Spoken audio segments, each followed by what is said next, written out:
During Donald Trump's first term, Harvard was using race to filter out Asian students. Harvard's admissions office used something called a personal rating, a score meant to judge how likable or confident each applicant seemed. Asian students with perfect grades and test scores kept getting the lowest scores in that category. That's how Harvard kept them out, not for academics, but for personality. The problem wasn't a secret. The case went all the way to the U.S. Supreme Court, and in 2023, the court ruled that Harvard's admission system was discriminatory. But even with that decision, nothing happened to the school. Harvard didn't lose a cent of funding. The government didn't investigate, Trump never stepped in. But a few months later, something else did get a response.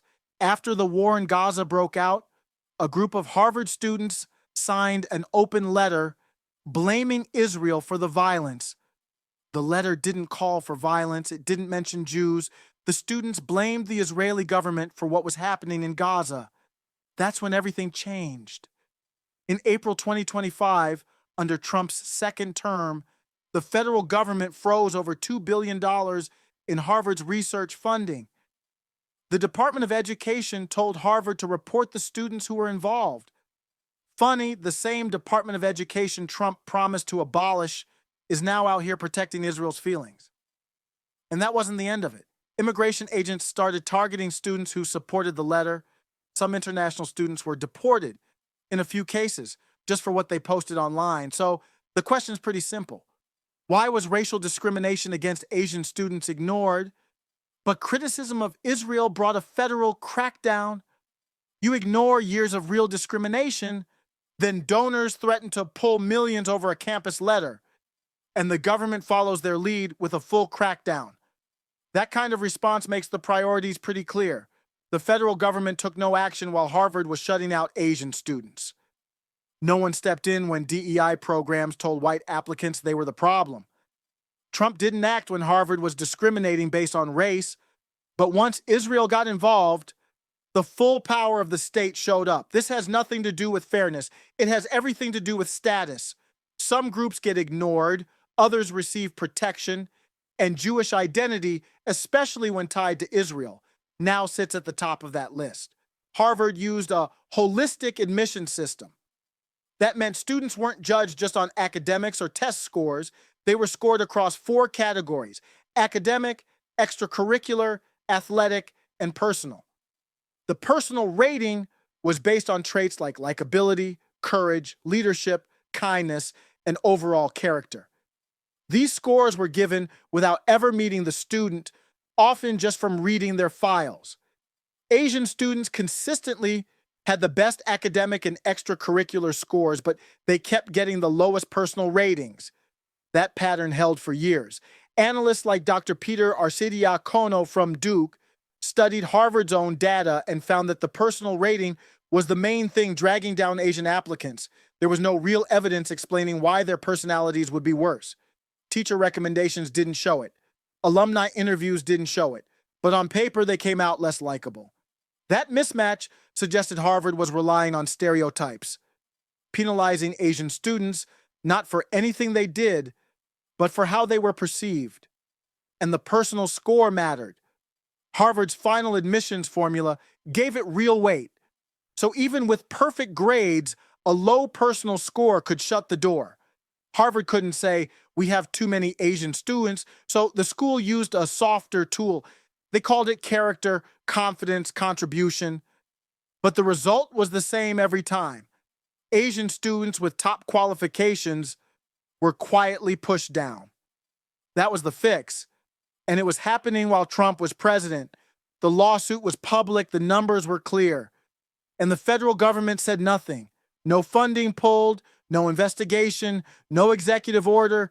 Even when the Supreme Court ruled in 2023 that Harvard's system was racially discriminatory, Harvard paid no price. Business carried on like nothing happened. Meanwhile, Harvard had spent years building an entire structure around race politics. Every department had DEI officers. Faculty were required to write diversity statements to prove ideological alignment. Job postings told hiring committees to prioritize women and underrepresented minorities, and some included explicit instructions to read those applications first. Harvard staff issued pledges to dismantle whiteness and called whiteness a problem in campus culture. None of that was controversial inside the system. That was the system. And through all of it, including the overt filtering of white applicants, the punishment of dissent, and the mandatory ideological screenings, the federal government said nothing. Trump never pulled a dollar. Biden didn't either. The whole structure stayed in place until one thing happened. Israel got criticized. After the war in Gaza began, a group of Harvard students signed an open letter blaming the Israeli government for the violence. It was political speech. Donors erupted, major contributors pulled funding, CEOs demanded Harvard name and punished the students. And when Trump returned to power in 2025, the federal government followed their lead. In April, the Department of Education froze more than $2.2 billion in research funding to Harvard. Officials sent the school a 10-point ultimatum: eliminate DEI programs, report the students involved, allow outside monitors to oversee Middle East-related programs, and show evidence of ideological viewpoint diversity, which meant hiring pro-Israel or conservative faculty. The ultimatum also told Harvard to reduce student and faculty governance. In short, the school was ordered to rewrite itself, but that wasn't the end of it. Trump's government went further.